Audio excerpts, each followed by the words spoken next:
요한복음 4장 23절에서 24절 말씀. 아버지께 참되게 예배하는 자들은 영과 진리로 예배할 때가 오나니 곧 이때라. 아버지께서는 자기에게 이렇게 예배하는 자들을 찾으시느니라. 하나님은 영이시니 예배하는 자가 영과 진리로 예배할지니라. 아멘. 이 시간 마음을 다해 하나님을 예배하는 사랑하는 우리 모든 성도 여러분들에게 우리 주님의 은총이 넘치시기를 간절히 축원드립니다. 오늘 저는 여러분과 함께 예배자 이 같은 제목으로 은혜 말씀을 나누겠습니다. 오늘 본문 말씀에 보면 예수님이 유대에서 갈릴리로 향하여 가시는 와중에 사마리아로 통과하여야 하는지라 이랬습니다. 이름하여 사마리아 여인을 만나기 위함이었습니다. 그런데 여기에 세 가지 주제가 나타나는데요. 첫 번째로는 물에 대한 이야기입니다. 예수님이 말씀을 하시죠. 내게 물을 좀 달라. 이 물을 마시는 자마다 다시 목마르려니와 내가 주는 물을 마시는 자는 영원히 목마르지 아니하리라. 그리고 두 번째 주제로 넘어가서 가족에 대한 이야기가 나옵니다. 내 남편을 불러오라. 너에게 남편 5이 있었고 지금 있는 자도 내 남편이 아니니 내 말이 참되도다. 자, 그리고 물, 가족, 그리고 세 번째 주제가 참 뜬금없어요. 그것은 다름 아닌 바로 예배에 관한 주제입니다. 21절 말씀에 예수께서 이르시되 여자여 내 말을 믿으라. 이 산에서도 말고 예루살렘에서도 말고 너희가 아버지께 예배할 때가 이르리라. 여러분, 왜 예수님께서 갑자기 예배에 관한 것을 말씀을 하시는 것일까요? 사실 우리는 여러 가지 기도 제목이 많이 있지요. 항상 따라다닐 수밖에 없는 그런 기도 제목으로는 건강, 돈, 인간관계, 미래, 어떤 이런 모든 것으로 아마 함축이 될 것입니다. 그러나 여러분, 가장 중요한 것은 무엇이냐? 우리 하나님을 섬기는 자녀들에게 그것은 다름 아닌 예배입니다. 자, 그래서 저는 우리 한국교회 예배 변천사를 아주 짤막하게 소개함으로써 우리는 지금 어느 단계에 와 있는지, 우리는 지금 어디로 향해 가야 되는지 그것을 여러분과 함께 나누고자 합니다. 자, 첫 번째로는 예배, 말 그대로 예배입니다. 오늘 왜 예배가 중요하느냐? 왜냐하면 예배는 마음을 다하여서 하나님의 얼굴을 구하는 거룩한 시간이기 때문입니다. 역대하 16장 9절 말씀에 여호와의 눈은 온 땅을 두루 감찰하사 자기에게 전심으로 향하는 자들을 위하여 능력을 베푸시나니 이랬습니다. 오늘 오프라인이든 온라인이든 어찌됐든 마음과 정성과 힘을 다하여서 하나님을 사랑하고 여호와께 예배하는 사랑하는 우리 모든 성도 여러분들 가운데 하나님의 눈이 감찰하시고 마침내 여러분 삶 가운데 머무는 그런 놀라운 은총이 있으시기를 바랍니다. 자, 140년 전에 우리나라에 한반도에 복음이 들어왔습니다. 그런데 사실상 우리는 5,000년의 역사를 가지고 있는 그런 나라인데요. 그런데 우리는 지금까지 어떤 천지 신명님께 이렇게 간절히 빌고 그런 거는 있었어요. 그런데 누구에게 예배를 해야 되는지 사실 예배라고 하는 것 자체가 너무 생소한 것이었습니다. 그런데 선교사들을 통해서 저희가 배운 게 있죠. 제4계명 안식일을 기억하여 거룩히 지키라. 사도들은 이 주의 날에, 그러니까 오늘날로 말하자면 일요일, 그러니까 주일을 거룩하게 안식일로 삼아 지켰습니다. 그때 당시에 이방 사람들, 그러니까 예수님을 믿지 않는 사람들이 그리스도인을 어떻게 구별을 했느냐? 교회 다니는 사람들, 교회에 가서 예배를 드리는 사람들, 그 사람들이 바로 크리스찬이었습니다. 우리나라 서울 한 중심에 기독교 역사 박물관이 있습니다. 근데 거기 보면 우리나라에 어떻게 복음이 들어왔는지 그 변천사가 쫙 사진으로 또한 여러 가지 많이 있습니다. 묘원도 있고 아주 많이 있는데요. 그런데 거기 보면은 예배를 드리기 위해서 아니면 성경책을 들고 복음을 전하기 위해서 산을 넘어 강을 건너 얼마나 간절히 하나님을 사모했는지에 대한 그런 간증이 아주 많이 나타나 있습니다. 예배가 없던 시절, 예배가 너무나 생소하게 느껴지던 시절, 우리가 일주일에 한 번 거룩하게 이 안식일을 구별하여서 하나님의 임재 앞에 나가 예배를 드려야 되는구나. 우리는 그것을 배워왔던 것입니다. 자, 둘째로는요, 여러분, 예배 단계를 넘어서 삶의 예배에 대한 강조가 있던 시절이 있었습니다. 조금 어려운 말로 이것을 이원론이라고 그럽니다. 이원론. 그러니까 우리의 육체와 마음이 따로따로 노는 거 있잖아요. 한 입으로 이렇게 말하고 행동은 전혀 다르게 하는 이원론. 그런데 당연히 우리 신앙생활에 있어서 이원론은 용납이 될 수가 없습니다. 그러니까 이를테면 이런 거죠. 첫 번째로 시간을 예로 들을 수 있는데요. 주일은 거룩하게 지켜요. 그거 당연한 겁니다. 근데 문제는 뭐냐?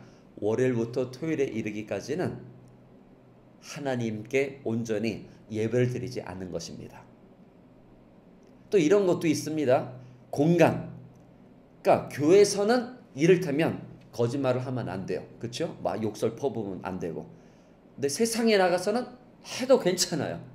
이런 생각 자체가 바로 이원론인 것입니다. 그래서 오늘 우리는 어떤 예배를 드려야 되느냐? 삶의 예배를 드려야 되는 것입니다. 여러분, 공예배, 우리가 교회에서 드리는 예배 물론 중요합니다. 그러나 웨스트민스터 신앙고백서에도 보면 매일 비밀스럽게 은밀하게 개인 혹은 가족 단위에서 예배를 드릴 것을, 매일 예배를 드릴 것을 명시하고 있는 것입니다. 즉 우리의 예배는 주일 11시 아니면 뭐 어떤 시간이 됐든지 간에 그 시간에 국한되어 있는 것이 결코 아니라고 하는 것. 하나님은 월요일에서 토요일에 이르기까지도 영광을 받으시기에 합당하신 하나님이고, 그리고 교회뿐만 아니라 우리 일터에서도 하나님은 예배를 받으시기에 합당하신 하나님이신 줄로 믿습니다. 그것이 바로 삶의 예배입니다. 야고보서 3장 9절 말씀에 혀로 우리가 주 아버지를 찬송하고 또 이것으로 하나님의 형상대로 지음을 받은 사람을 저주하나니 한 입에서 찬송과 저주가 나오는도다. 내 형제들아, 이것이 마땅치 아니하리라. 여러분, 삶의 예배가 이토록 중요한 것입니다. 주일날 내가 예배를 드렸다고 해서 하나님 앞에서 모든 의무를 행한 것처럼 여러분 착각하시면 안 돼요.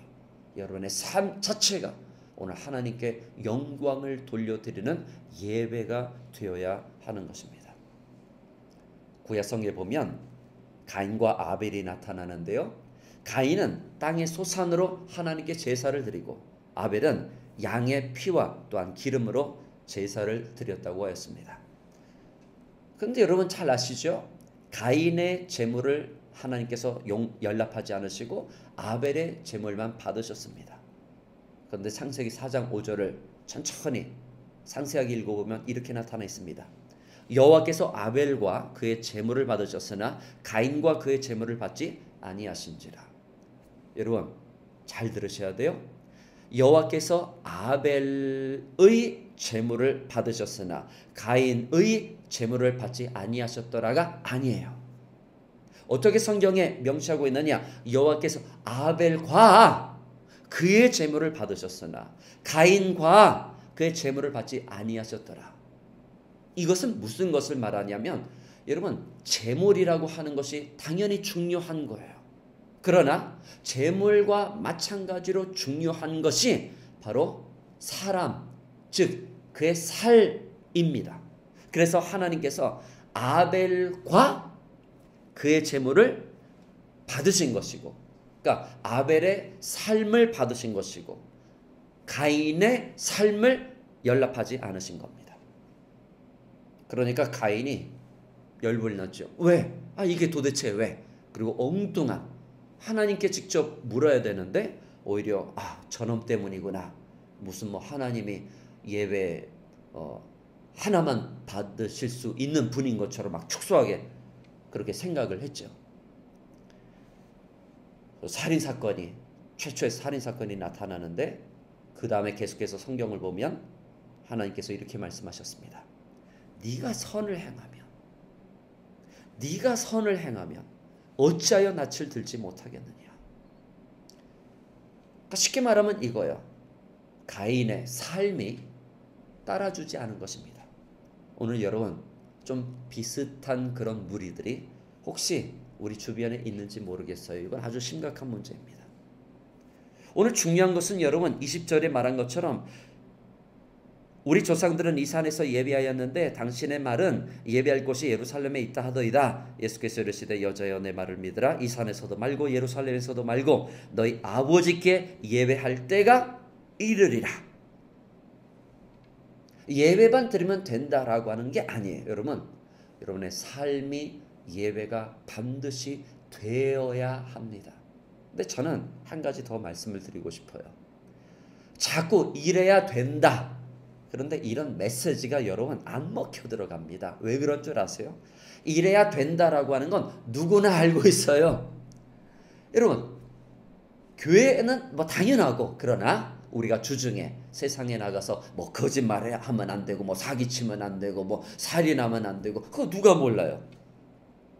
다 알고 있어요. 그런데 따라주지를 않아요. 여러분 이건 보통 심각한 문제가 아니에요. 바로 이때 우리는 우리의 힘으로 아무것도 할 수 없다는 것을 겸허하게 인정을 해야 됩니다. 오직 성령의 능력이 여러분 삶 가운데 임할 때에 인간의 힘으로는 도저히 안 되지만 성령의 능력을 힘입어서 우리의 예배가 주일 11시에서 12시에 국한되는 것이 아니라 매일의 삶 가운데 하나님께서 영광을 받으시는 것입니다. 우리의 힘이 아니라. 그래서 성경은 말씀하죠. 이는 힘으로 되지 아니하고 능으로 되지 아니하고 오직 나의 영으로 되느니라. 자, 예배. 그리고 둘째로는 뭐가 있었죠? 네, 삶의 예배. 그리고 세 번째로는 여러분 오늘 본문 말씀이 우리에게 강조하고 있는 것입니다. 그것은 바로 worshiper, 예배자입니다. 자, 한번 생각을 해보세요. 우리는 예수님을 전혀 몰랐던 이방인에 불과했어요. 그렇죠? 그런데 기독교 복음이 들어왔습니다. 그리고 우리는 하나님 아버지를 예배하는 그런 삶을 살기 시작했습니다. 예배가 전혀 무엇인지도 알지 못했을 때 우리는 선교사들을 통해서 주일날 거룩하게 이 주의 날을 지켜야 된다 하는 것을 저희가 배웠습니다. 자, 근데 그게 전부가 아니었어요. 우리의 삶 전체가, 그러니까 삶의 예배. 오늘 그래서 저는 삶의 예배를 강조하는 이른바 복음성이 요즘 너무나 많이 줄기차게 나오고 있는데요. 끊임없이 저는 너무나 행복해요. 왜 그런 줄 아십니까? 왜냐하면 우리 예배는 삶이 반드시 돼야 되기 때문에 그래요. 그렇죠? 자, 근데 그게 또 전부가 아니에요, 여러분. 세 번째로는 예배자, 하나님의 시선은 엄밀한 의미에서 예배에 있지 않아요. 왜냐하면 그 예배는 종교 의식으로 변질될 수가 있어요. 자, 두 번째로는 삶의 예배도 아니에요. 중요한 것은 뭐냐면 하나님의 초점은 어디에 있느냐? 그것은 바로 예배자한테 있는 것입니다. 오늘 23절, 24절 말씀을 보실까요? 주의 깊게 보세요. 아버지께 참되게 예배하는 자들은 영과 진리로 예배할 때가 오나니 곧 이때라. 아버지께서는 자기에게 이렇게 예배하는 자들을 찾으시느니라. 하나님은 영이시니 예배하는 자가 영과 진리로 예배할지니라. 아멘. 예배자라고 하는 말 되풀이되어서 예수님께서 강조하시는 거 여러분 눈치채셨죠? 다시 한번 읽어드릴게요. 아버지께 참되게 예배하는 자들은, 다시 말해서 예배자들은 영과 진리로 예배할 때가 오나니 곧 이때라. 아버지께서는 자기에게 이렇게 예배하는 자들을 찾으시느니라. 예배자를 찾으신다고 말씀하고 있습니다. 자, 또 강조하고 있죠. 하나님은 영이시니 뭐예요? 예배하는 자. 다시 말해서 예배자가 영과 진리로 예배할지니라. 보세요. 계속 예수님께서 하시고자 하는 말씀. 예배자, 예배자, 예배자입니다. 너무나 멋져요. 예배자는 여러분 예배를 드려야 된다 라고 말할 필요가 없어요. 왜 그런 줄 아세요? 왜냐하면 삶의 예배의 단계에 거쳐서 이 예배가 여러분 안에 있어요. 스며들었어요. 누가 시키지 않아도 당연한 거예요. 삶의 예배 누가 뭐 이래야 됩니다 라고 말하지 않아도 나는 정체성이 변화된 거예요. 그냥 뭐 주중에 나 거짓말하면 안 되지 이런 차원을 넘어서서, 이게 삶의 예배인데 이런 차원을 넘어서서 자신의 정체성 자체가 예배자예요. 그래서 몸과 마음이 따로따로 놀지 않습니다. 로마서 12장 1절에 너희 몸을 하나님이 기뻐하시는 제물로 드리라. 이는 너희가 드릴 영적 예배니라. 하나님은 지금 누구를 주목하고 계시느냐? 바로 예배자. 하나님은 이렇게 예배하는 자들을 찾으시느니라 말씀하고 있는 것입니다. 코로나 이후로 모든 교회들이 사실 많은 어려움을 겪었습니다. 우리나라 같은 경우에는 6만 개의 교회에서 5만 교회로 줄어들었다. 이것은 그냥 단순한 하나의 데이터로 넘기기에는 너무나 사실 가슴 아픈 그런 이야기예요. 여러분, 그 어느 때보다 저희 여러분이 지금 힘써야 되는 건 뭐냐? 바로 예배의 자리입니다. 오늘 하나님은 우리 가운데 영과 진리로 온전히 예배를 드리는 예배자들을 찾고 계십니다. 바라옵기는 여러분이 어디에 있든지 간에 주일날 교회 나와서 예배를 드리는 건 두말할 것도 없고, 주중에 일터에서 여러분이 삶의 예배를 드리는 것은 당연한 거고, 그것을 훨씬 더 뛰어넘어서서 여러분 스스로가, 여러분 정체성 자체가 예배자가 되어서 하나님이 오늘 여러분을 주목해 주시고 또한 여러분을 찾는 그런 귀한 삶의 예배, 즉 예배자가 되시기를 주님 이름으로 축원드립니다. 기도하시겠습니다. 하나님 아버지, 하나님은 영이시니 예배하는 자가 영과 진리로 예배할지니라. 오늘 하나님 이 시간 영과 진리로 온전히 주님 앞에 나아가는 살아가는 모든 성도들에게 사랑하는 자의 내원이 잘된 같이 범사가 잘되고 강건하는 놀라운 축복 임하게 하여 주옵시고, 예배를 방해하는 모든 흑암의 권세 예수 그리스도 이름의 권세로 물러가게 하여 주옵시며, 온전히 성전에 나와 교회에 나와 하나님을 참되게 예배하고 삶으로 예배를 드릴 뿐만 아니라 오늘 저들의 정체성 자체가 예배자가 되어서 하나님은 예배자를 통해서 세상을 변화시키나니 오늘 예배자의 삶으로 온전히 결단하고 헌신하는 모든 복된 성도들 다 되게 하여 주옵소서. 예수님 이름으로 기도드립니다. 아멘.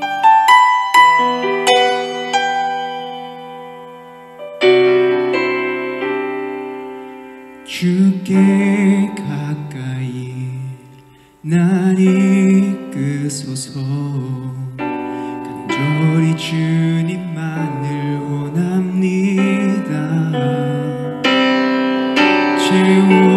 채워주소서. 주의 사랑을 진정한 찬양 드릴 수 있도록 주께 가까이 날 이끄소서. 간절히 주님만을 원합니다. 채워주소서. 주의 사랑을 진정한 찬양 드릴 수 있도록 나의 영혼 주를 부르니 나의 맘 만져 주소서. 주님만을 원합니다. 더 원합니다.